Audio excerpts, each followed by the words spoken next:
जय श्री कृष्णा, राधे राधे, जय श्री श्याम। कैसे भाई? बढ़िया एकदम। रेस्पिरेटरी सिस्टम को आगे बढ़ा रहे हैं। आज रेगुलेशन ऑफ रेस्पिरेशन अपन पढ़ रहे हैं। कंट्रोल ऑफ रेस्पिरेशन या रेगुलेशन ऑफ रेस्पिरेशन, जिसमें अपन पूरे मैकेनिज्म डिस्कस करने वाले हैं। कैसे कैसे रेस्पिरेशन एकम्प्लिश होता है, कैसे इंस्पायरेशन होता है, क्या क्या प्रेशर में चेंजेस आप लोगों को देखने को मिलता है, कैसे एक्सपायरेशन होता है। तो ये सारे पॉइंट अपन इसके अंदर कंसिडर करने वाले हैं। ओके, अपनी कहानी स्टार्ट होती है। अपन पहले इंस्पायरेशन का प्रोसेस अपन पढ़ रहे हैं। तो इंस्पायरेशन की अगर बात करें तो जो एटमॉस्फेरिक प्रेशर जो होता है, एटमॉस्फेरिक प्रेशर की अगर अपन बात करें, atmospheric pressure is 760 mm of Hg। कितना होता है? 760 mm of Hg atmospheric pressure होता है। ये पॉइंट अपन ध्यान रखेंगे। नेक्स्ट अगर बात करें अपन लंग्स पे चलें, एक बार किस पे चलें? लंग्स पे चले। लंग्स पे तो लंग्स की अगर अपन बात करें, सुनना भाई ध्यानपूर्वक बात। Let's suppose what we are doing, these are lungs. Lungs अपन बना रहे हैं। Done? Okay, now listen carefully. Lungs की अगर अपन बात करें, जो आउटर मोस्ट कवरिंग आपको देखने को मिल रही है लंग्स की, ये देखने को मिलती है क्या? Pleura, that is pleura. ठीक है, और प्लूरा भी डबल लेयर स्ट्रक्चर है। अंदर की तरफ जो प्रेजेंट देखने को मिलती है वो विसरल प्लूरा होती है, और बाहर की तरफ जो प्रेजेंट होती है वो पैराइटल प्लूरा होती है। ये अपन ने डिस्कस करा। एटमॉस्फेरिक प्रेशर जो होता है वो 760 mm ऑफ Hg होता है। और इस प्रेशर की अगर बात करें, यहाँ पर जो प्रेशर आपको देखने को मिलता है, उस प्रेशर की अगर बात करें वो होता है नॉर्मल कंडीशन में इंट्रा, इसको अपन बोलते हैं intra pulmonary pressure. Intra pulmonary pressure, intra pulmonary pressure अपन बोलते हैं। और नॉर्मल कंडीशन के अंदर जितना एटमॉस्फेरिक प्रेशर आपको देखने को मिलता है उतना ही इंट्रा पल्मनरी प्रेशर आपको देखने को मिलता है। और कितना होता है वो? That is 760 mm of Hg। 760 mm of Hg intra pulmonary pressure बोल दो, या फिर अगर अपन बात करें that is intra alveolar pressure. Intra alveolar pressure कुछ भी बोल दो, एक ही बात है। ठीक है। और लंग्स में जो लगता है वो लगता है नेगेटिव प्रेशर। नेगेटिव प्रेशर के कारण अंदर की तरफ एयर क्या होती है? अंदर की तरफ इंस्पायर कर पाते हैं। वो भी अपन पॉइंट डिस्कस करेंगे। पर अभी नॉर्मल है। नॉर्मल स्टेट की अगर बात करें तो नॉर्मल स्टेट की अपन बात कर रहे हैं। नॉर्मल स्टेट में atmospheric pressure 760 mm of Hg है, और इंट्रा एल्वुलर प्रेशर बोल दो या इंट्रा पल्मोनरी प्रेशर बोल दो, वो 760 mm ऑफ Hg आपको देखने को मिल रहा है इधर। अच्छा, ये प्लूरा अपन ने जो बनाई है, इसकी भी अगर अपन बात करें तो जो विसरल प्लूरा है, जो अंदर की तरफ प्लूरा आपको देखने को मिल रही है, उसको किस नाम से जानते हैं? इसको अपन विसरल प्लूरा के नाम से जानते हैं। विसरल प्लूरा के नाम से, विसरल प्लूरा। ठीक है। नेक्स्ट अगर बात करें जो बाहर की तरफ आपको देखने को मिल रही है, इसको अपन बोलते हैं पैराइटल प्लूरा। Parietal pleura. और जो विसरल प्लूरा है, ये विसरल प्लूरा एक फ्लूइड का सिक्रीशन करती है। किसका सिक्रीशन करती है? फ्लूइड का। और ये जो सिक्रीशन आपको देखने को मिलता है फ्लूइड का, जो कि सीरस फ्लूइड है, इसको अपन बोलते हैं that is known as pleural fluid. इसको क्या बोलते हैं अपन? प्लूरल फ्लूइड बोलते हैं। Pleural fluid, pleural fluid. तो इसको अपन क्या बोलते हैं? प्लूरल फ्लूइड बोलते हैं। तो प्लूरल फ्लूइड आप लोगों को प्रेजेंट देखने को मिलता है। कहां पर देखने को मिलता है? That is present in between the parietal pleura and visceral pleura.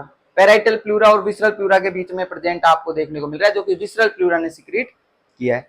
अच्छा, अगर अपन बात करें इसकी, तो ये इन दोनों लेयर के बीच में प्रेजेंट आपको देखने को मिल रहा है, और ये मॉइस्टनेस करने का काम करेगा। यहां पर इन दोनों के बीच में जो फ्रिक्शन होगा उसको प्रिवेंट करेगा। क्या करेगा? Prevent friction. Prevent friction, prevent friction between two pleural layers.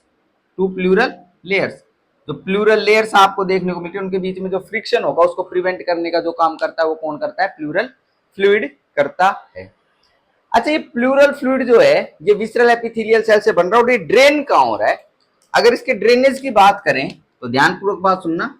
ये किस में ड्रेन हो रहा है? ये लिम्फेटिक वेसल्स में ड्रेन हो रहा है। यहां से किस में ड्रेन हो रहा है?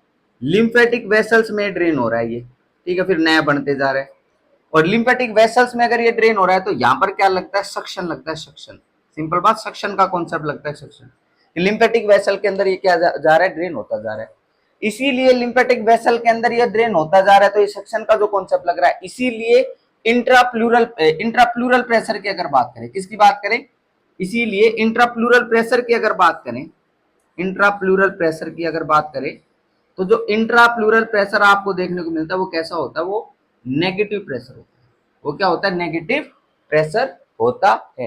तो सिंपल बात है, फ्लूइड बन रहा है और वो लिम्फेटिक वेसल के अंदर क्या हो रहा है, खींचे जा रहा है, खींचे जा रहा है इधर, ठीक है। तो इधर जो प्रेशर लगेगा वो क्या लगेगा, नेगेटिव प्रेशर लगेगा। और इंट्राप्लूरल प्रेशर की अगर बात करें, ये जो आपको देखने को मिलता है, ये देखने को मिलता है 756 mm ऑफ Hg। क्या देखने को मिलता है, 756 mm ऑफ Hg, इतना आपको देखने को मिलता है इंट्राप्लूरल प्रेशर, ठीक है। नॉर्मल कंडीशन के अंदर मैं बता रहा हूँ, बिल्कुल नॉर्मल न्यूट्रल स्टेट में लंग्स हैं ये, तो उसका डिस्कशन कर रहा हूँ। अच्छा, इंट्राप्लूरल प्रेशर बोल दो या फिर इंट्रा थोरेसिक प्रेशर बोल दो या फिर इंट्राथोरेसिक प्रेशर बोल दो, एक ही बात है। इंट्राथोरेसिक प्रेशर भी कितना, 756 mm ऑफ Hg, एक ही बात है। इंट्राप्लूरल बोल दो या फिर क्या बोल सकते हो, दैट इज इंट्राथोरेसिक बोल सकते हो। एटमॉस्फेरिक प्रेशर सबको पता है 760 mm of Hg। Intra alveolar या इंट्रापल्मोनरी 760 होगा। और प्लूरल फ्लूइड जो आपको देखने को मिल रहा है, वहां पर भी आप लोगों को, यहाँ पर जो प्लूरा वाला रीजन है, यहाँ पर भी प्रेशर लगता है, क्योंकि यहाँ पर प्लूरल फ्लूइड कंटिन्यूअसली क्या हो रहा है, लिम्फेटिक वेसल्स में ड्रेन हो रहा है। नेगेटिव प्रेशर लगता है और कितना होता है, 756 mm of Hg, that is 4 mm of Hg less than the atmospheric pressure, ठीक है। 4 mm ऑफ Hg कम देखने को मिलता है किससे, एटमॉस्फेरिक प्रेशर से। अच्छा, अगर अपन बात करें इसकी प्लूरल प्रेशर, इंट्राप्लूरल प्रेशर की अगर बात करें, तो इंट्राप्लूरल प्रेशर को अपन कैसे मेजर कर सकते हैं। अगर अपन बात करें इसके मेजरमेंट की अगर अपन बात करें, इसको कैसे मेजर अपन कर सकते हैं। मेजरमेंट की अगर बात करें तो दो मेथड होते हैं, एक तो डायरेक्ट मेजरमेंट अपन करते हैं और एक अपन करते हैं इनडायरेक्ट। एक तो डायरेक्ट और एक इनडायरेक्ट। मेजरमेंट किसकी बात कर रहे हैं, measurement of intrapleural pressure, measurement of intrapleural pressure. Intrapleural pressure के मेजरमेंट की बात करें तो एक तो डायरेक्ट से और एक इनडायरेक्ट मेथड। अच्छा, डायरेक्ट मेथड में क्या करेंगे, डायरेक्ट मेथड के अंदर सिंपल अपन एक निडल इंसर्ट करने वाले हैं।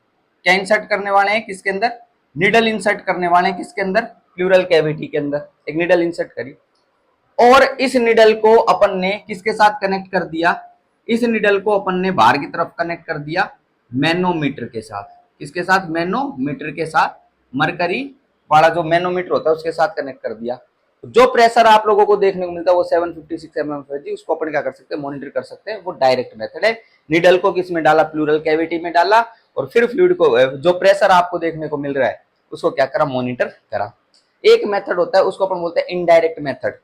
इनडायरेक्ट मेथड की अगर बात करें तो इनडायरेक्ट मेथड में अपन क्या करते हैं, ईसोफेगस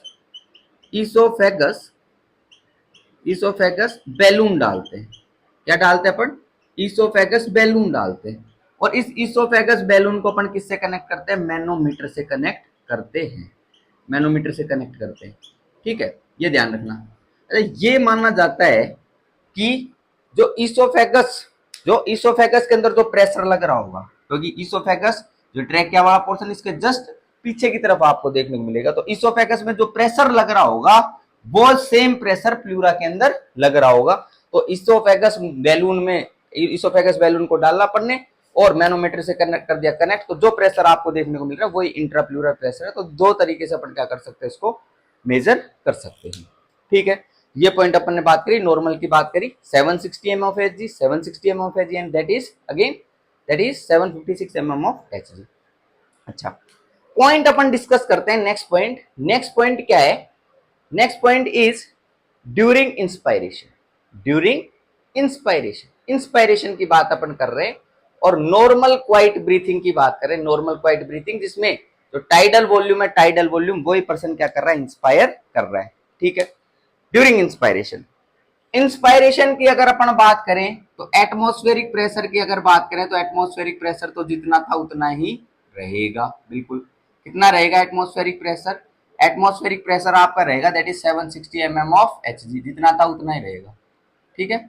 और ड्यूरिंग इंस्पायरेशन ये वही कंडीशन आपको देखने को मिल रही है जब कौन सी muscle, external intercostal muscle, external intercostal muscle, और अगर अपन बात करें कौन सी मसल की, डायफ्राम मसल की, कौन सी, डायफ्राम की, इनकी अगर अपन बात करें तो ये क्या करती है, कॉन्ट्रैक्ट करती है। कॉन्ट्रैक्शन आपको देखने को मिलता है, इसका भी कॉन्ट्रैक्शन, इसका भी कॉन्ट्रैक्शन, दोनों का क्या देखने को मिलता है, कॉन्ट्रैक्शन देखने को मिलता है। तो ये पॉइंट अपन डिस्कस कर रहे हैं, तो ये कॉन्ट्रैक्शन देखने को मिलता है, उसकी बात कर रहे हैं। तो एटमॉस्फेरिक प्रेशर तो उतना ही रहेगा, लेकिन अगर अपन बात करें किसकी, intra intra intra alveolar pressure, intra alveolar pressure या इंट्रा पल्मरी प्रेशर आप लोग बोल सकते हो, ये इस कंडीशन के अंदर कितना आपको देखने को मिलेगा ड्यूरिंग इंस्पायरेशन, जब ये कॉन्ट्रैक्ट कर रही है तो उस कंडीशन के अंदर आपको देखने को मिलेगा कितना, that is 758 mm of Hg, कितना देखने को मिलेगा, that is 758 mm of Hg, इतना आपको देखने को मिलेगा इंट्रा एल्वुलार प्रेशर। अच्छा, नेक्स्ट पॉइंट की अगर बात करें, यहां पर आपको इंट्रा प्लूरल प्रेशर की अगर बात करें, किसकी बात करें, इंट्रा प्लूरल प्रेशर की, तो इंट्रा प्लूरल प्रेशर आपको इस कंडीशन में कितना देखने को मिलेगा, वो आपको देखने को मिलेगा दैट इज 754, कितना, 756 था, 754 mm of Hg, 754 mm of Hg, ये इतना आप लोगों को प्रेशर देखने को मिलेगा during inspiration when external intercostal muscles and diaphragm muscle is under contraction. ठीक है, और ये प्रेशर आप लोगों को जो देखने को मिल रहा है, इसके कारण आपको क्या देखने को मिलेगा, इंस्पायरेशन देखने को मिलेगा, इंस्पायरेशन क्या देखने को मिलेगा, इंस्पायरेशन देखने को मिलेगा। अच्छा, नेक्स्ट पॉइंट की अगर अपन बात करें, तो नेक्स्ट पॉइंट जो है, ये तो ड्यूरिंग इंस्पायरेशन अपन ने डिस्कस किया, फिर अपन पॉइंट डिस्कस कर लेते हैं ड्यूरिंग एक्सपायरेशन। ड्यूरिंग एक्सपायरेशन इनमें क्या क्या चेंजेस देखने को मिलते हैं उनकी बात कर लेते हैं। तो ड्यूरिंग एक्सपायरेशन की अगर अपन बात करें, जब ये एक्सटर्नल इंटरकोस्टल मसल्स डायफ्राम जो है, किसमें, रिलैक्सिंग कंडीशन के अंदर आपको देखने को मिल रहा है, और इलास्टिक रिकॉइलिंग ऑफ लंग्स आपको देखने को मिल रही है। नॉर्मल क्वाइट एक्सपायरेशन की अगर बात करें उसके अंदर, तो आपको क्या देखने को मिलेगा, सुनना ध्यानपूर्वक बात। एटमॉस्फेरिक प्रेशर की अगर बात करें तो सबसे पहले तो एटमॉस्फेरिक प्रेशर लिख दो, एटमॉस्फेरिक प्रेशर कितना, 760 mm ऑफ Hg, इतना 760 mm ऑफ Hg आपको देखने को मिलेगा। फिर अगर अपन बात करें इसके अंदर, next pressure is intra alveolar pressure, intra alveolar pressure, intra alveolar pressure की अगर अपन बात करें तो ये इस कंडीशन में आपको देखने को मिलेगा that is 762 mm of Hg, 762 mm of Hg, और इतना इंट्रा एल्वुलार प्रेशर होना भी चाहिए ज्यादा, 762 mm ऑफ Hg, क्योंकि एक्सपायरेशन के टाइम पर अपने को क्या करनी है, एयर को बाहर निकालनी है। अगर एक्सपायरेशन कर रहे हैं, इधर 762 है और इधर 760 है बाहर की तरफ, तो एक्सपायरेशन में बाहर की तरफ एयर जाएगी, एक्सपायरेशन में तो ये होना भी चाहिए। ठीक है, इंस्पायरेशन के अंदर आपको ऐसे देखने को मिलता है, जैसे इंस्पायरेशन की अगर बात करें तो इंट्रा एल्वुलार प्रेशर कितना देखने को मिला, 758, और 760 तो अंदर की तरफ एयर आती है, तो ये पॉइंट ध्यान रखना। ठीक है, नेक्स्ट अगर बात करें यहां पर इंट्रा प्लूरल प्रेशर की बात करें ड्यूरिंग एक्सपायरेशन, तो इंट्रा प्लूरल प्रेशर जो आपको देखने को मिलता है, वो देखने को मिलता है that is 756 mm of Hg, 756 mm of Hg, ये चीज आप लोगों को देखने को मिलती है। और यही सीक्वेंस क्या होती है, यही सीक्वेंस ऐसे चलती रहती है इसके अंदर। ठीक है, तो ये पॉइंट इसके अंदर क्या कर सकते हो, ध्यान रख सकते हो। ये नॉर्मल न्यूट्रल स्टेट की बात करी, फिर इंस्पायरेशन की बात करी, फिर एक्सपायरेशन की बात करी, और ये आप लोगों को इसके अंदर देखने को मिलता है, प्रेशर चेंजेस देखने को मिलते हैं। ठीक है क्या। अच्छा, अगर अपन बात करें इंस्पायरेशन की, तो इंस्पायरेशन के टाइम पर जो इंट्राएल्वुलार प्रेशर है वो 2 mm ऑफ Hg यहाँ पर कम देखने को मिल रहा है, that is 758 mm of Hg as compared to 760, तो एयर का मूवमेंट बाहर से अंदर की तरफ देखने को मिलेगा। और ये भी पॉइंट मैंने हाईलाइट कर दिया, एक्सपायरेशन के टाइम पर ये 762 mm ऑफ Hg देखने को मिल रहा है, इसके कारण एयर का मूवमेंट बाहर की तरफ देखने को मिलेगा। ठीक है, तो ये पॉइंट अपन इसमें कंसिडर कर सकते हैं। नेक्स्ट पॉइंट की अगर अपन बात करें, तो इसमें अपन जो पॉइंट पढ़ रहे हैं, वो अपन पॉइंट पढ़ रहे हैं कि कौन कौन सी मसल्स का इन्वॉल्वमेंट आपको देखने को मिलता है इसके अंदर रेस्पिरेशन में, तो उन मसल्स की एक बार बात कर रहा हूँ। ये नॉर्मल ये प्रेशर चेंजेस समझ में आ गए, तो अब मसल्स के ऊपर चल रहा हूँ, और मसल्स के लिए मैं एक बार इसको बोर्ड को रफ कर रहा हूँ। ठीक है, मसल्स की एक बार बात करते हैं इसके अंदर। चलो भाई, सबसे पहले अपन जो करेंगे वो नॉर्मल क्वाइट ब्रीथिंग की बात करेंगे। किसकी बात करेंगे, नॉर्मल क्वाइट ब्रीथिंग की सबसे पहले बात करते हैं अपन, सुनना। अब नॉर्मल क्वाइट ब्रीथिंग की अगर अपन बात करें, तो इसमें क्या देखने को मिलेगा आपको, ये पॉइंट अपन डिस्कस कर लेते हैं। Okay, come to the point. Normal quiet breathing, normal quiet breathing, normal quiet breathing कर रहे हैं अपन। और नॉर्मल क्वाइट ब्रीथिंग की अगर बात करें तो इसमें क्या देखने को मिलेगा, अगर अपन बात करें इंस्पायरेशन पॉइंट की बात करें, इंस्पायरेशन, तो जब इंस्पायरेटरी एरिया एक्टिव होता है, क्या, inspiratory area active, inspiratory area active होता है, तो नॉर्मल क्वाइट ब्रीथिंग के अंदर क्या चीज देखने को मिलेगी, आपकी इंस्पायरेटरी एरिया एक्टिव के कारण आपको देखने को मिलेगा एक्सटर्नल इंटरकोस्टल मसल। कौन सी muscle, external intercostal muscle, external intercostal muscle का कॉन्ट्रैक्शन। दूसरी विशेष बात, यहां पर आपको देखने को मिलेगा डायफ्राम मसल का कॉन्ट्रैक्शन। डायफ्राम मसल का क्या देखने को मिलेगा, कॉन्ट्रैक्शन देखने को मिलेगा, ठीक है।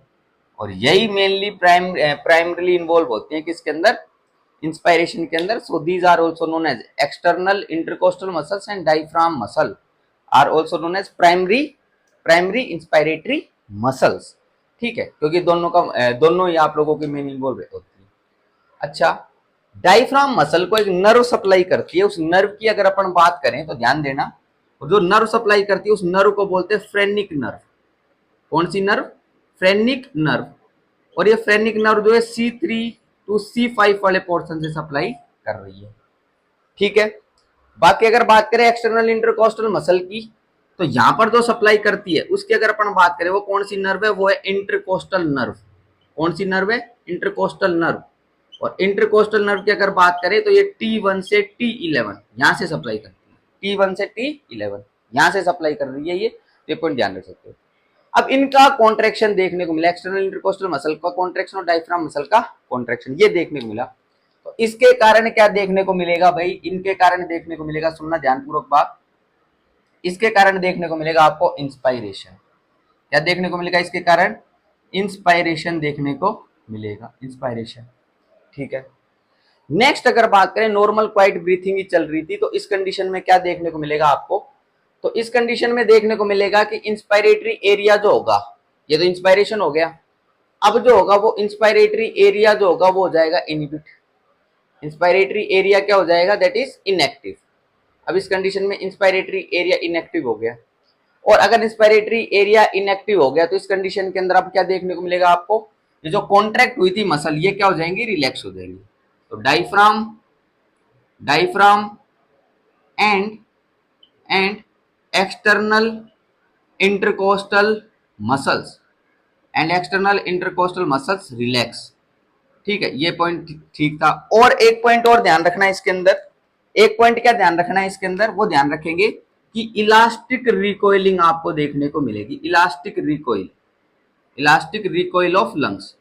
इलास्टिक रिकॉइल ऑफ लंग्स का मतलब होता है, लंग्स की अगर बात करें तो लंग्स में क्या काबिलियत आपको देखने को मिलती है कि एक रबर है, रबर की तरह कंसिडर कर लो, इंस्पायरेशन कर दिया वो फैल गया है, खींच लिया गया है, और अगर अपन बात करें तो वो जब एक्सपायरेशन आपको देखने को मिलता है तो जो खींची हुई थी वो क्या हो जाएगी, वो नॉर्मल न्यूट्रल पोजीशन के ऊपर आ जाएगी, तो इसी को इलास्टिक रिकॉइलिंग ऑफ लंग्स अपन बोलते हैं। ये चीज आप लोगों को देखने को मिलेगी, क्योंकि रबर को आप खींचते हो तो वो खींच जाएगा और फिर उसको छोड़ दोगे तो वो नॉर्मल पोजीशन पे चला जाएगा। अच्छा, इंस्पायरेशन जो प्रोसेस आप लोगों को देखने को मिल रहा है ये एक्टिव प्रोसेस है। क्या प्रोसेस है ये, एक्टिव प्रोसेस आपको देखने को मिलता है। और खास बात अगर इसके टाइम ड्यूरेशन की बात करें तो 2 सेकंड के अंदर हो जाता है कंप्लीट। और अगर ये बात अपन करें एक्सपायरेशन की, तो एक्सपायरेशन जो होता है वो पैसिव प्रोसेस होता है, इसमें ये चीज आपको देखने को मिलेगी, इलास्टिक रिकॉइलिंग ऑफ लंग्स, सिर्फ ये चीज देखने को मिलेगी। और ये अगर देखने को मिला तो अपने को देखने को मिलेगा एक्सपायरेशन। क्या देखने को मिलेगा, एक्सपायरेशन। अगर अपन बात करें तो ये एक्सपायरेशन का जो प्रोसेस आपको देखने को मिल रहा है, इसकी अगर अपन बात करें तो ये पैसिव प्रोसेस है। क्या है ये, पैसिव प्रोसेस। और जो टाइम ड्यूरेशन इस एक्सपायरेशन में लगता है वो कितना होता है, 3 सेकेंड आपको देखने को मिलता है। ये पॉइंट अपन इसमें कंसिडर कर सकते हैं। नॉर्मल क्वाइट ब्रीथिंग के अंदर तो आपको यही देखने को मिलता है कि एक्सटर्नल इंटरकोस्टल मसल्स कॉन्ट्रैक्ट करती हैं, डायफ्राम कॉन्ट्रैक्ट करता है। अच्छा, जब डायफ्राम कॉन्ट्रैक्ट करता है उस टाइम पर डायफ्राम की शेप की अगर अपन बात करें, शेप की बात करें तो डायफ्राम की शेप जो आपको देखने को मिलती है फ्लैट शेप हो जाती है। कैसी शेप हो जाती है, फ्लैट शेप आप लोगों को देखने को मिलती है। और जब डायफ्राम का रिलैक्सेशन आपको देखने को मिलता है, डायफ्राम का क्या, रिलैक्सेशन, रिलैक्सेशन जब देखने को मिलता है, इसकी अगर अपन बात करें तो रिलैक्सेशन के कारण कैसी डायफ्राम की शेप हो जाती है, वो हो जाती है डोम शेप। कैसी शेप हो जाती है डायफ्राम की, डोम शेप आप लोगों को देखने को मिलती है। ये भी कुछ पॉइंट इसके अंदर अपन कंसिडर कर सकते हैं, क्योंकि अपन जैसे कि अगर बात करेंगे, अपन क्या बना रहे हैं, ये अपन लंग्स बनाते हैं, ऐसे अपन क्या बना रहे हैं, ऐसे लंग्स बनाते हैं, लंग्स। तो ये इसके नीचे की तरफ जो आपको देखने को मिल रही है, क्या देखने को मिल रही है, डायफ्राम मसल आपको देखने को मिल रही है। जब ये कॉन्ट्रैक्ट करेगी तो ये इस पोजीशन के ऊपर आ जाएगी, मतलब फ्लैट हो जाएगी, और बाकी वापिस ये जब एक्सपायर करेगा पर्सन तो ये इस पोजीशन पे आ जाएगी। ये जो शेप है इसको डोम शेप के नाम से अपन जानते हैं। ठीक है, ये नॉर्मल क्वाइट ब्रीथिंग में देखने मिला। अब अपन चलते एक बार फोर्सफुल ब्रीथिंग की बात करते हैं। किसकी बात करते हैं, फोर्सफुल ब्रीथिंग की बात करते हैं, फोर्सफुल ब्रीथिंग की।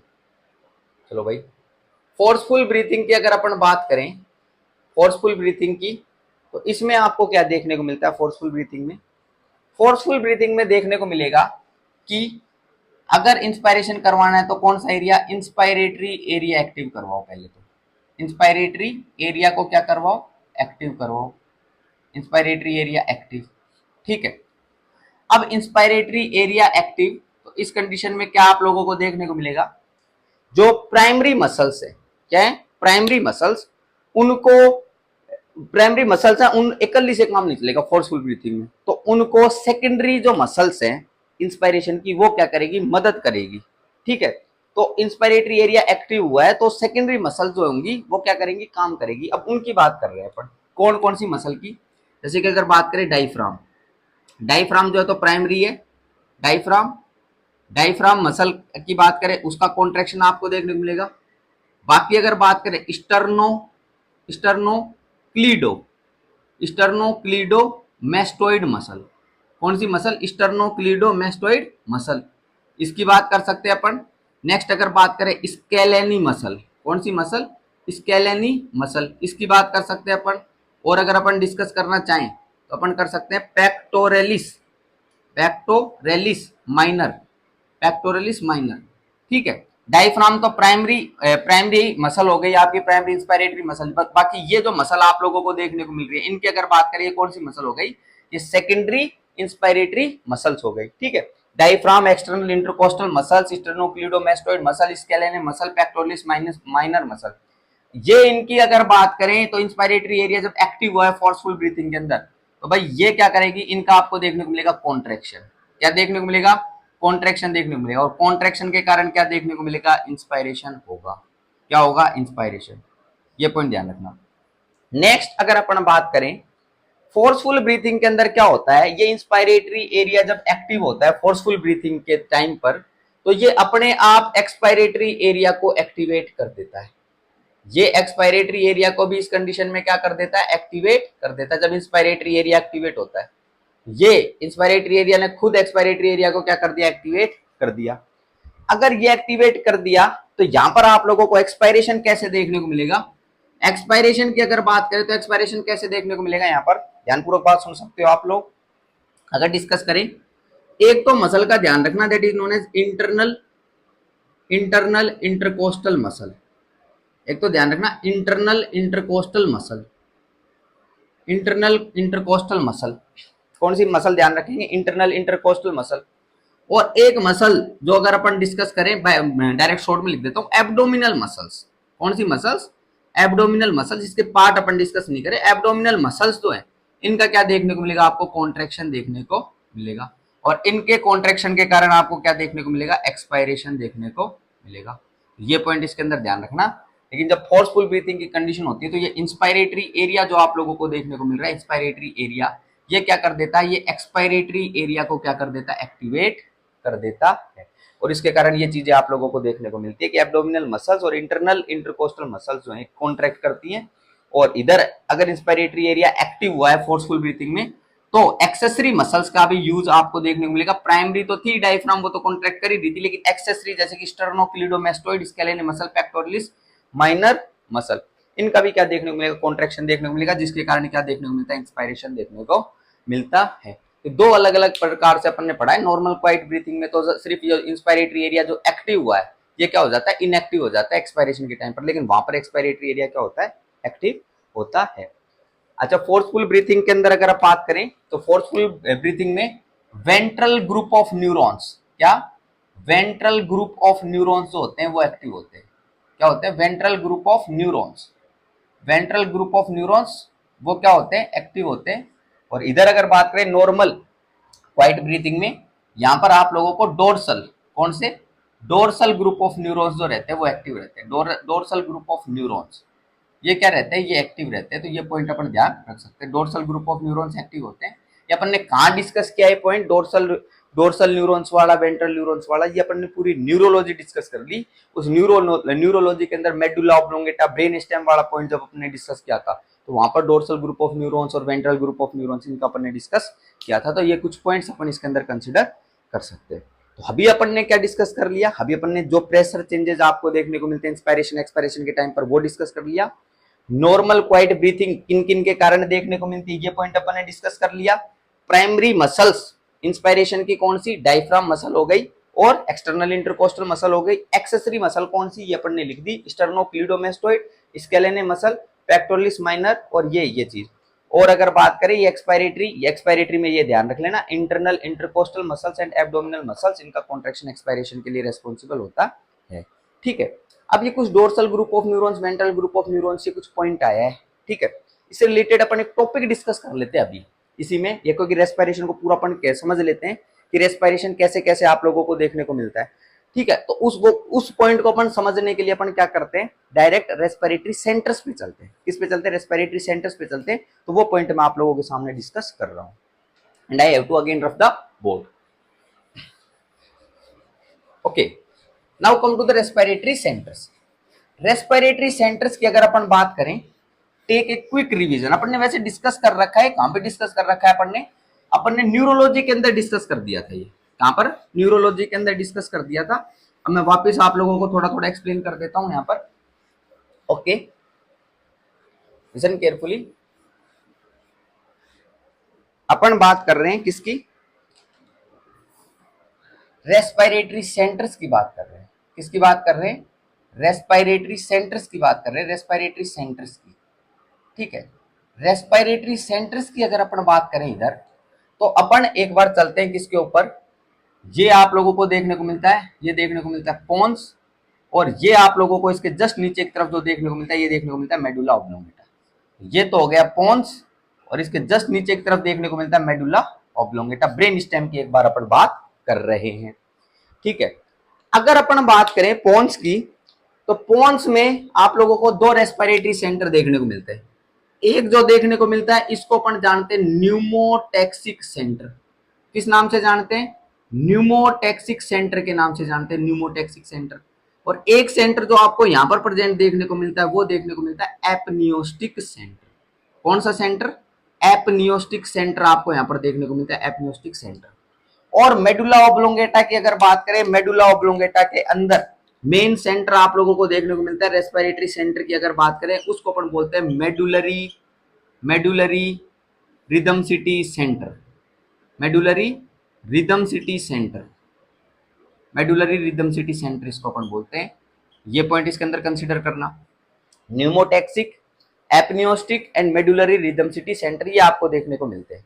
ठीक है, मेन रेस्पिरेटरी सेंटर की अगर बात करें जो कि कंट्रोल करेगा, वो कौन करेगा? मेडुलरी रिदम सिटी सेंटर, यही कंट्रोल करने वाला है। ठीक है, जो कि मेडुला ऑब्लोंगेटा में प्रेजेंट है।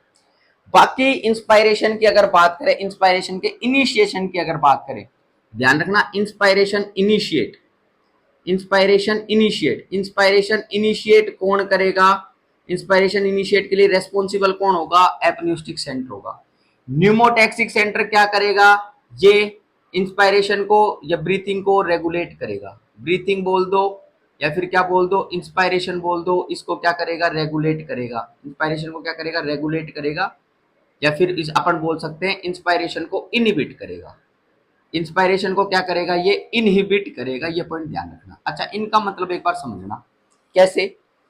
अगर अपन बात करें इधर मेडुलरी रिदम सिटी सेंटर की, तो ये तो मेनली रेस्पिरेटरी सेंटर है, ये अपन पॉइंट अभी कंसिडर कर रहे हैं। लेकिन मेन जो है एपनियोस्टिक सेंटर जो है वो इंस्पायरेशन को इनिशिएट करने के लिए रेस्पॉन्सिबल है। और इनिशिएट की अगर बात करें तो ये एपनियोस्टिक सेंटर इसको सिग्नल करता है, किसको? मेडुलरी रिदम सिटी सेंटर को और इनिशिएट करता है। और फिर ये medullary rhythm city centre inspiration को इनिशिएट करता है, जिसमें इनिशिएशन में क्या करता है, ये डोर्सल ग्रुप ऑफ न्यूरॉन्स। कौन से neurons? Dorsal group of neurons. उन डोर्सल ग्रुप ऑफ न्यूरॉन्स को क्या कर देता है, एक्टिव कर देता है। और डोर्सल ग्रुप ऑफ न्यूरॉन्स अगर एक्टिव हो गए उस कंडीशन के अंदर, तो ये क्या करवाएंगे, external intercostal muscle, external intercostal muscle, external intercostal muscle. और नेक्स्ट जो मसल आपको देखने को मिल रही है वो देखने को मिल रही है डायफ्राम। इनका क्या करवा देंगे भाई, इनका कॉन्ट्रैक्शन करवा देंगे। और इनका अगर कॉन्ट्रैक्शन आपको देखने को मिलेगा तो उस टाइम क्या देखने को मिलेगा, इंस्पायरेशन देखने को मिलेगा। इंस्पायरेशन इस कंडीशन में देखने को मिला, तो ये पॉइंट अपन डिस्कस कर सकते हैं। ठीक है, एपनियोस्टिक सेंटर ने इसको सिग्नल करा। अब सुनो, इसने सिग्नल कर दिया, इसने काम कर दिया, इसको भाई रुकना भी तो चाहिए, रोकना भी तो पड़ेगा। अगर ये कॉन्ट्रैक्ट हुए जा रही है तो डायफ्राम तो नीचे जाई जा रही है, जाई जा रही है। अगर ये रुकेगी नहीं तो बहुत नीचे पहुंच जाएगी। तो उसको रेगुलेट करने के लिए, उसको इनिबिट करने के लिए कौन सा, न्यूमोटैक्सिक सेंटर। न्यूमोटैक्सिक सेंटर क्या करता है, इनिबिट करता है इसको, इंस्पायरेशन को। और अगर इनिबिट आप लोगों को देखने को मिलेगा तो उस कंडीशन में डोर्सल ग्रुप ऑफ न्यूरॉन्स जो है ये क्या हो जाएंगे, इनिबिट हो जाएंगे। और इसमें ये एक्सटर्नल इंटरकोस्टल मसल और डायफ्राम का कॉन्ट्रैक्शन देखने को नहीं मिलेगा, इंस्पायरेशन क्या हो जाएगा, इनिबिट हो जाएगा। एक्सपायरेटरी एरिया की यहाँ पर कोई जरूरत आप लोगों को देखने को नहीं मिलती। नॉर्मल क्वाइट ब्रीथिंग के अंदर किसकी बात कर रहा हूँ, नॉर्मल क्वाइट ब्रीथिंग की बात कर रहा हूँ, जो अभी अपन ने पॉइंट डिस्कस करा है उसी की बात कर रहा हूँ। ठीक है, एक बार इसको समझते हैं, इसको अपन समझते हैं कि स्टोरी के माध्यम से समझते हैं। वो पप्पू आमिया था, पप्पू, समझ गए, पप्पू और उसकी लुगाई कौन, आमिया। पप्पू को तो ध्यान रखेंगे न्यूमोटैक्सिक सेंटर से, पप्पू जो है पप्पू को कैसे ध्यान रखेंगे, न्यूमोटैक्सिक सेंटर से। और आमिया जो है, आमिया उसको किससे ध्यान रखेंगे, एपनियोस्टिक सेंटर से ध्यान रखेंगे। बाकी अगर अपन बात करें, इन दोनों का कार्यक्रम चल रहा था, पप्पू और आमिया का कार्यक्रम चल रहा था। ये ऊपर वाले कमरे में थे और नीचे वाले कमरे में कौन था, वहां पर रिश्तेदार लोग थे। वो शादी का माहौल, अगर आपको स्टोरी याद आ रही हो तो, इनकी भाई नई नई शादी हुई है इन दोनों की, पप्पू और आमिया की, और शादी का माहौल है, शादी का घर है। तो उसके अंदर नीचे वाले कमरे में रिश्तेदार लोग हैं। अगर रिश्तेदारों की अगर बात करें तो रिश्तेदार को किस नाम से जानते हैं, ये मेडुलरी रिदम सिटी सेंटर, ये रिश्तेदार लोग हो गए। बाकी ऊपर वाले कमरे के अंदर वो दोनों हैं, और ऊपर वाले कमरे में भी दोनों कैसे, पप्पू है, पप्पू आमिया के ऊपर है, आमिया आमिया के ऊपर पप्पू, वो तो एक कमरे में ऊपर नीचे, और नीचे रिश्तेदार लोग। ऐसे अपने इसको क्या कर सकते हैं, ध्यान रख सकते हैं। अब इस पूरे कार्यक्रम के अंदर, इस पूरे घर के अंदर या पूरा जो कार्यक्रम चल रहा था, इसमें ये जो रिश्तेदार लोग हैं इनको एक काम सौंपा गया। क्या काम सौंपा गया कि जब भी आमिया आवाज करे, जब भी आमिया आवाज करे, आवाज किस टाइप की, कि बचाओ बचाओ बचाओ, मुझे सांस नहीं आ रहा, सांस नहीं आ रहा, सांस नहीं आ रहा, मार डाला मार डाला मार डाला। तो जब भी ऐसी आवाज करे तो उस कंडीशन के अंदर डोर को ओपन कर देना। किसको ओपन कर देना, डोर को ओपन कर देना। और डोर को ओपन कर देना मतलब डोर्सल ग्रुप ऑफ न्यूरॉन्स को स्टिमुलेट कर देना। और ये अगर स्टिमुलेट होंगे तो उस कंडीशन में जब डोर ओपन होगा तो एयर की एंट्री, एयर की एंट्री, इंस्पायरेशन। ठीक है, कार्यक्रम चल रहा था भाई, कार्यक्रम। तो आमिया जो है, आमिया आवाज करने लगी, क्योंकि कार्यक्रम था, वो पप्पू थोड़ा है, समझ रहे हो ना। तो कार्यक्रम था, अब कार्यक्रम के अंदर आवाज करने लगी तुरंत। तो नीचे रिश्तेदार लोगों ने सुन लिया, जैसे करी बचाओ बचाओ बचाओ। तो जैसे रिश्तेदार लोगों ने कार्यक्रम क्या किया, डोर्सल ग्रुप ऑफ न्यूरॉन्स को क्या कर दिया, एक्टिव कर दिया, मतलब डोर को ओपन कर दिया, इंस्पायरेशन। अब ये पप्पू के बर्दाश्त नहीं, आवाजें आ रही है भाई, बहुत जोर जोर से आवाज, पप्पू को बर्दाश्त है क्या, पप्पू को बर्दाश्त नहीं है। पप्पू ने क्या कार्यक्रम करा भाई, पप्पू ने जो आमिया थी, आमिया का ऐसे जो माउथ है इसको करते हैं बंद। तो क्या करा इसने, इंस्पायरेशन को इनिबिट करा। अब जैसे ही इसने आमिया का क्या कर दिया, ऐसे बंद कर दिया, मुंह बंद कर दिया। अब आमिया जो है वो इसको सिग्नल दे पाएगी क्या, मेडुलरी रिदम सिटी सेंटर को सिग्नल नहीं दे पाएगी, क्योंकि आवाज ही नहीं कर रही। और आवाज नहीं कर रही तो रिश्तेदार लोगों को लगेगा हाँ भाई कार्यक्रम शांत हो गया, अब कोई दिक्कत नहीं है। तो ये डोर्सल ग्रुप ऑफ न्यूरॉन्स को स्टिमुलेट किया, डोर को ओपन किया, तो वो डोर को क्या कर देंगे, वापस क्लोज कर देंगे। और क्लोज जैसे हुआ तो एक्सटर्नल इंटरकोस्टल मसल डायफ्राम जो हो गई वो रिलैक्स हो गई, और उस कंडीशन में क्या हो जाएगा, एक्सपायरेशन हो जाएगा। इस कंडीशन में एक्सपायरेशन देखने को मिलेगा, इंस्पायरेशन क्या हो गया, इनिबिट हो गया। तो ये कुछ सेंटर्स आप लोगों को देखने को मिलते हैं, इनकी एक बार अपन ने इधर डिस्कशन करा है। मेन ये मेडुलरी रिदम सिटी सेंटर आप लोगों को देखने को मिलता है, ये जो कि मेडुला ऑब्लोंगेटा में प्रेजेंट होता है, और यही होता है मोस्ट कीमोसेंसिटिव पार्ट। क्या होता है ये, कीमोसेंसिटिव पार्ट आप लोगों को देखने को मिलता है, कीमोसेंसिटिव पार्ट होता है ये। ठीक है, कीमोसेंसिटिव एरिया आपको देखने को मिलता है। ये भी अपन इसके अंदर क्या कर सकते हैं, डिस्कस कर सकते हैं। कितनी बातें क्लियर है क्या भाई, चलो भाई, इतनी बातें अगर क्लियर हैं तो अपन ये मैकेनिज्म को अपन पूरा समझ चुके हैं। लेकिन इनमें भी अगर कंट्रोल की अगर बात करें, मतलब कहां से सिग्नल आने चाहिए, वो ब्लड से सिग्नल आने चाहिए। और ब्लड से सिग्नल किसके माध्यम से आते हैं, वो एक अपन पॉइंट डिस्कस कर रहे हैं इधर, दैट इज कीमो रिसेप्टर्स। क्या डिस्कस कर रहे हैं अपन, कीमो रिसेप्टर्स अपन डिस्कस कर रहे हैं, chemo receptors. Next topic, next point जो अपन डिस्कस कर रहे हैं दैट इज कीमो रिसेप्टर्स यार। अच्छा, कीमो रिसेप्टर्स की अगर अपन बात करें, कीमो रिसेप्टर्स की, तो कीमो रिसेप्टर्स क्या है, सेंसरी नर्व एंडिंग्स है। कीमो रिसेप्टर्स क्या है, these are the sensory nerve endings, these are the sensory nerve endings, these are the receptors, या बोल दो सेंसरी नर्व एंडिंग्स, जो कि ब्लड की अगर बात करें, ब्लड के अंदर चेंजेस को मॉनिटर कर लेते हैं। क्या कर लेते हैं, ब्लड के अंदर, ब्लड में चेंजेस को क्या कर लेते हैं, मॉनिटर कर लेते हैं, ब्लड चेंजेस को कर लेते हैं मॉनिटर, ब्लड चेंजेस को क्या कर लेते हैं, मॉनिटर कर लेते हैं, और रेस्पायरेशन को कंट्रोल करते हैं, या रेस्पायरेशन के लिए रेस्पॉन्सिबल होते हैं। ये पॉइंट इसके अंदर ध्यान रख सकते हो। तो सेंसरी नर्व एंडिंग्स आपको प्रेजेंट देखने को मिलती है, जो ब्लड में चेंजेस देखने को मिले उनको मॉनिटर कर लेते हैं और रेस्पायरेशन के लिए रेस्पॉन्सिबल होंगे। ब्लड में क्या क्या चेंजेस हैं जिनके कारण ये कीमो रिसेप्टर्स एक्टिवेट होते हैं। अगर अपन बात करें, पहला पॉइंट ध्यान रखना, हाइपोक्सिया की कंडीशन। कौन सी कंडीशन, हाइपोक्सिया की कंडीशन, ध्यान रखना हाइपोक्सिया की कंडीशन। दूसरा पॉइंट ध्यान रखना, एक तो हाइपोक्सिया जिसके अंदर पार्शियल प्रेशर ऑफ ऑक्सीजन क्या हो गया, कम हो गया। हाइपोक्सिया कंडीशन की अगर बात करें, इसमें ऑक्सीजन की कंसंट्रेशन कम हो गई, टिश्यू के पास ऑक्सीजन पहुंच नहीं रही है। नेक्स्ट अगर बात करें हाइपर कैपनिया की कंडीशन, हाइपर कैपनिया की कंडीशन, हाइपर कैपनिया जिसके अंदर CO2 का अमाउंट क्या हो गया, ब्लड में बढ़ गया। हाइपर कैपनिया बॉडी के अंदर CO2 का काउंट बढ़ गया, और इधर अगर अपन बात करें ऑक्सीजन की कंसंट्रेशन क्या हो गई, कम हो गई। नेक्स्ट अगर बात करें H+ आइंस, कौन से आइंस, H+ आइंस क्या हो गए, बॉडी के अंदर बढ़ गए। तो ये अगर तीन चीजें आपको देखने को मिल रही है तो उनके कारण कीमो रिसेप्टर्स क्या हो जाते हैं, स्टिमुलेट हो जाते हैं। ठीक है क्या, इतनी बात। अच्छा, कीमो रिसेप्टर्स की अगर अपन बात करें तो कीमो रिसेप्टर्स दो प्रकार के, कीमो रिसेप्टर्स की अगर अपन बात करें तो कीमो रिसेप्टर्स कितने प्रकार के, दो प्रकार के आपको देखने को मिलते हैं, दो प्रकार के, दो प्रकार के देखने को मिलते हैं। एक को तो अपन बोलते हैं सेंट्रल कीमो रिसेप्टर, एक का नाम क्या, एक को तो अपन बोलते हैं सेंट्रल कीमो रिसेप्टर्स, और एक की अगर अपन बात करें, इनको अपन बोलते हैं पेरिफेरल कीमो रिसेप्टर। तो सेंट्रल कीमो रिसेप्टर और peripheral chemo receptor, chemo receptor.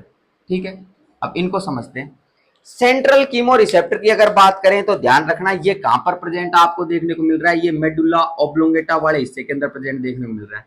यही जो कीमो सेंसिटिव एरिया देखने को मिलता है, इसी की अपन बात कर रहे हैं, सेंट्रल कीमो रिसेप्टर की बात अपन कर रहे हैं यहाँ पर।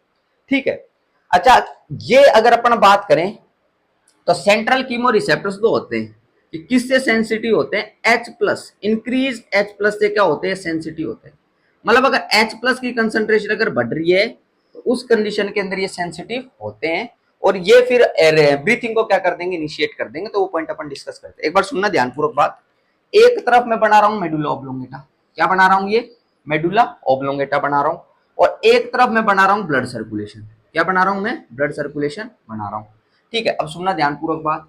अगर अपन इसके अंदर पॉइंट डिस्कस करें, ध्यानपूर्वक बात सुनना इधर, कि H+ से सेंसिटिव है, लेकिन ये दो H+ आइंस जो आप लोगों को देखने को मिल रहे हैं, क्रॉस नहीं कर पाते इधर।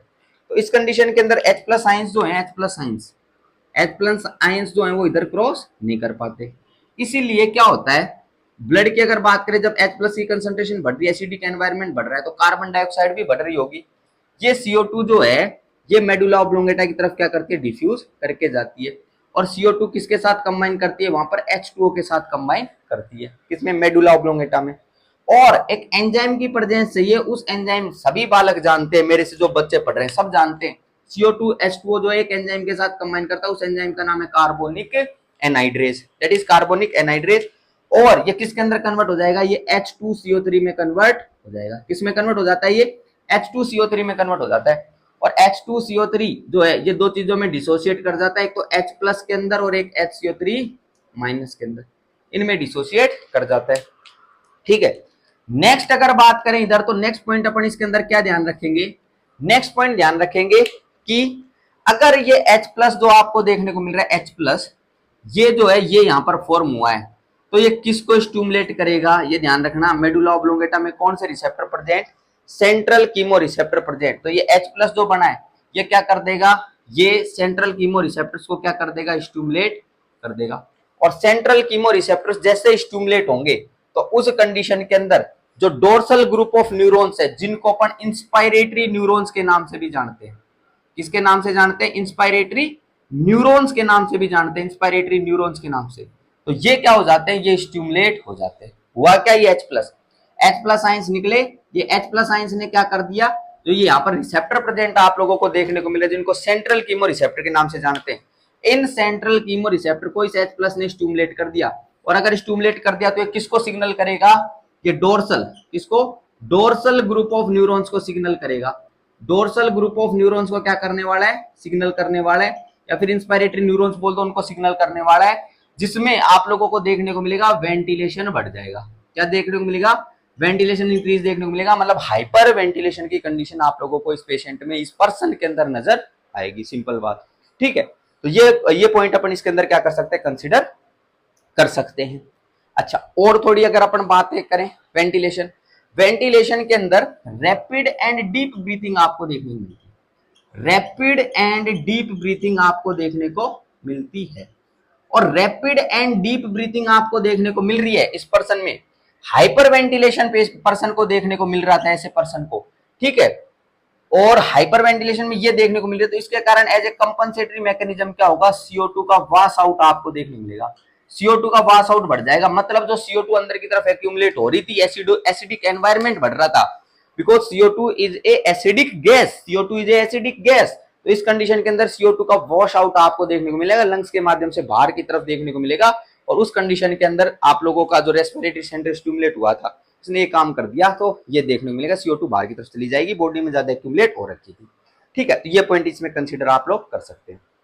अच्छा, नेक्स्ट अगर बात करें तो अपन किसकी बात कर सकते हैं, पेरिफेरल कीमो रिसेप्टर्स की बात कर सकते हैं। ये तो सेंट्रल कीमो रिसेप्टर्स अलग पॉइंट, पेरिफेरल कीमो रिसेप्टर्स की आप अपन बात कर सकते हैं।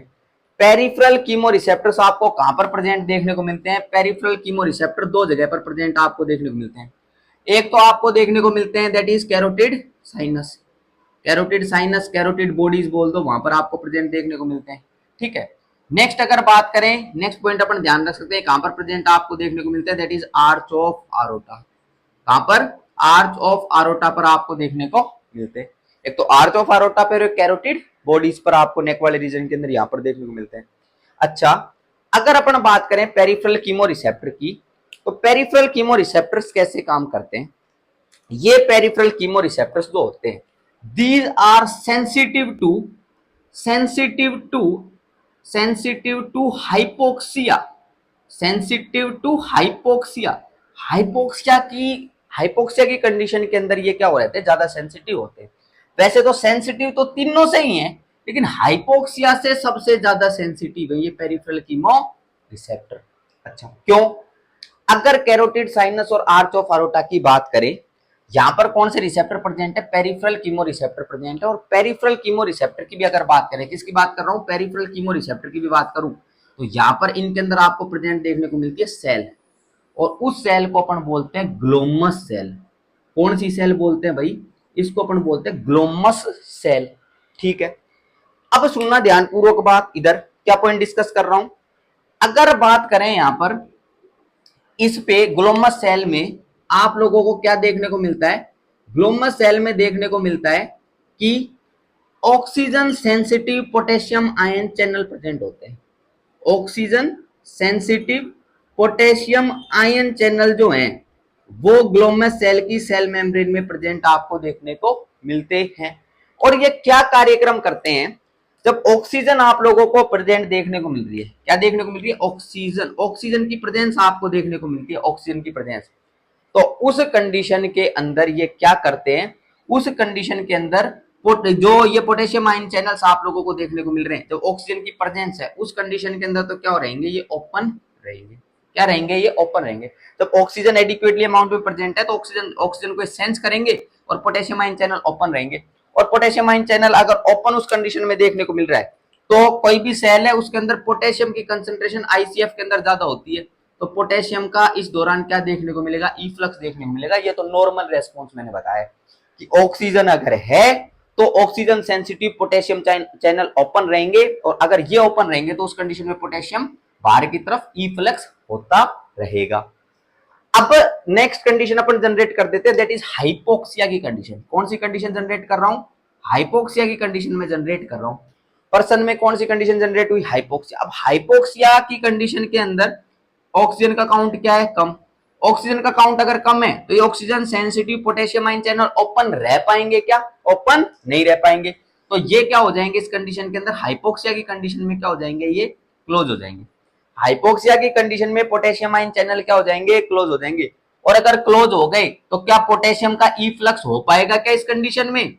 अरे पोटेशियम का ई फ्लक्स हो पाएगा क्या? पोटेशियम का ई फ्लक्स नहीं हो पाएगा हाइपोक्सिया की कंडीशन के अंदर, क्योंकि नॉर्मल में तो और अब नहीं हो पाएगा।